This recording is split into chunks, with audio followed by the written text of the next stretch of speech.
Well, I am excited to update my presentation to Vax ID fails in Washington State.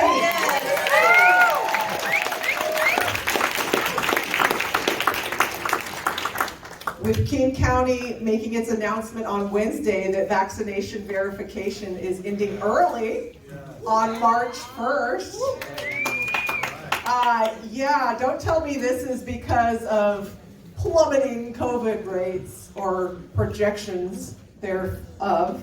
No, this is 100% pushback, right. And I'll go into detail there. It's also pressure from around the state and around the country. Pierce County recently tried to implement a Vax Verified program, and it got so much pushback that it made it voluntary on the part of businesses. And so I think they had 6 businesses sign up. So yeah, that didn't pan out too well. And other cities dropping Vax verification this week include Philadelphia, Minneapolis, and Washington, D.C.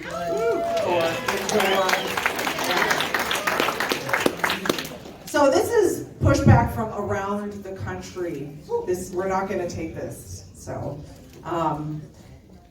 now I know a lot of skeptics might claim that they have further plans. Oh, they're going to go digital, all sorts of things like that. But from what we can tell, this was ultimately unenforceable. We've been contacting businesses this entire time, letting them know that we're here to stand behind them, letting them know how to find us if they need help. And we have had a few businesses send us letters where they were warned about non-compliance with vaccination verification, restaurants that were not carding people for Vax ID, or perhaps they were not doing it consistently. And these businesses did receive warning letters of fines of like $250 or $500, or threats of losing a liquor license or their business license. But as far as we could tell, no business was actually fined or actually lost a license, as far as we could tell. So definitely, if anyone needs legal help along those lines, have them contact us, and we will stand for them. Now that the policy is being canceled, businesses should be able to do as they see fit. Other people will say, "Oh, what about digital ID?"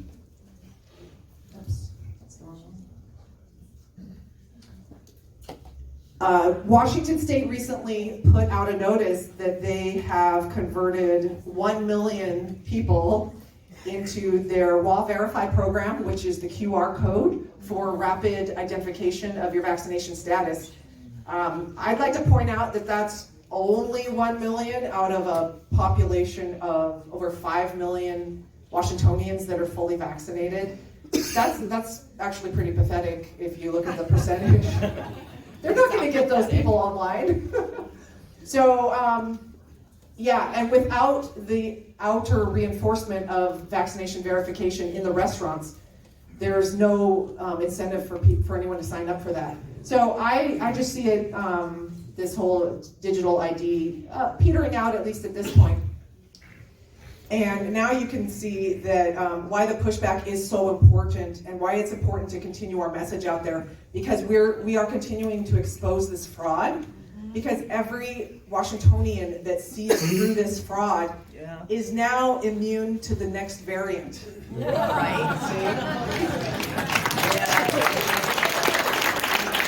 So we need to keep pushing, keep exposing this to our fellows. We also heard from a King County insider, someone who works in Dushin's office, that they were getting so much pushback. She was actually in favor of Vax Verified, but she said she gave us a heads up that they would cancel it because of the pushback. So there's some confirmation for you. So this isn't just our efforts. This is restaurants not complying. I've spoken to so many servers at restaurants that even though their manager or owner was requiring them to do it, they just out of good conscience couldn't do it. So this is a widespread non-compliance that we can credit this for. And our own little contribution to this is the WCRC Exemption Card that you all received here tonight, because you are all exempt from masks, vaccinations, and tests. Woo! Yeah, give yourselves a hand.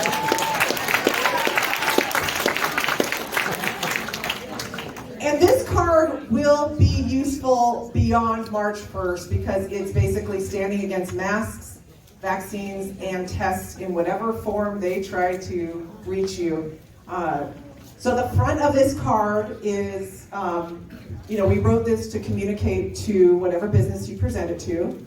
And then on the back are some very pertinent case law references that from Lewis Ewing's stop vaccination paperwork, so that you can, if someone wants to read that fine print, they are more than welcome. It's basically standing on legal grounds that you are exempt from any medical procedure that you do not want. And that's masks, tests, vaccination. All right, you guys. So please, be sure to pick one up tonight and use them. We want to get them all used, so bring some out for friends and family. I have personally used them to get into restaurants and a couple other places. So sometimes they take a little bit of education. You have to let them know what they are. But if you find someone friendly and willing to listen, they will work. Oh, good. You have a success there, too. Thank you, Becca.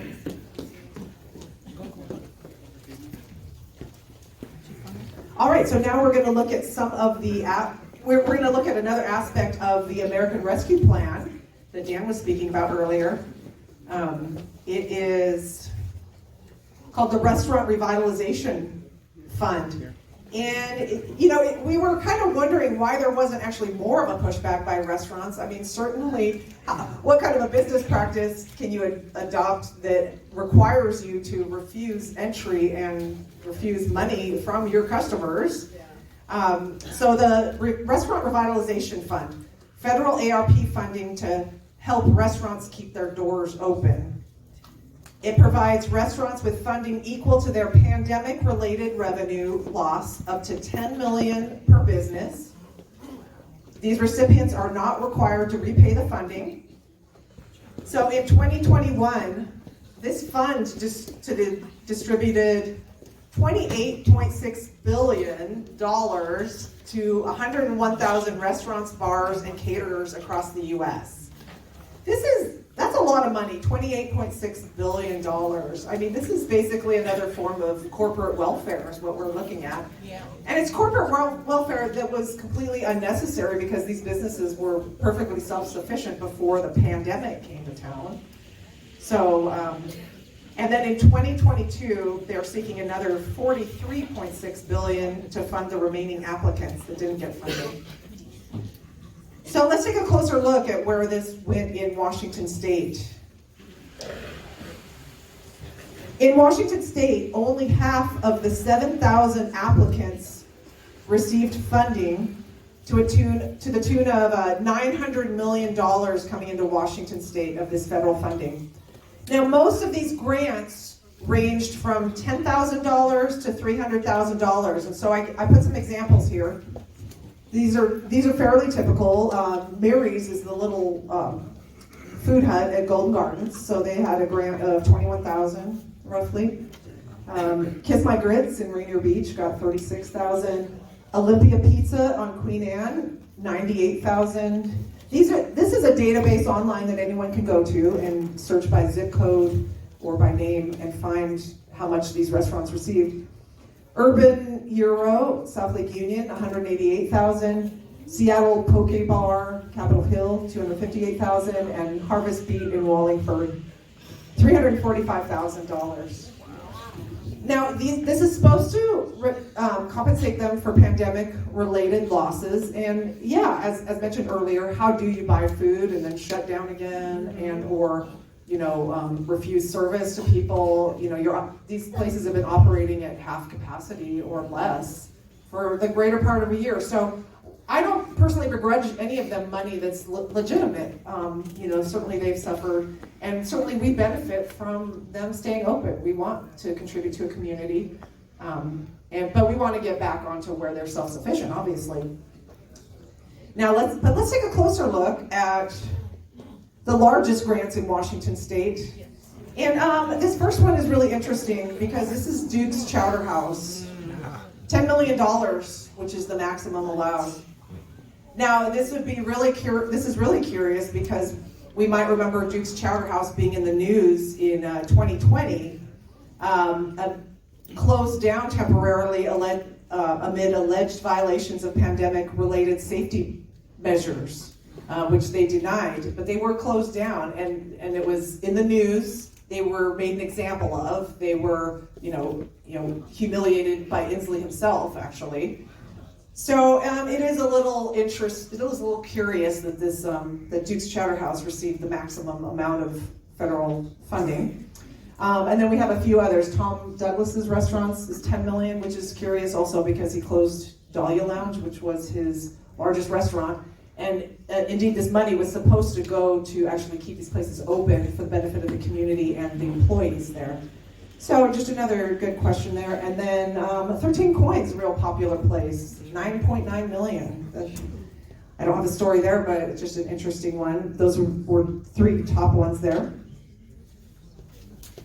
Now, I noticed as I'm looking through some of these restaurants, I noticed another pattern because early on in the vaccination verification, if you recall, many Seattle restaurants were opening up early with vaccination verification. In fact, in the summer of last year, they started doing the check, like on a voluntary basis, because apparently it was good for business.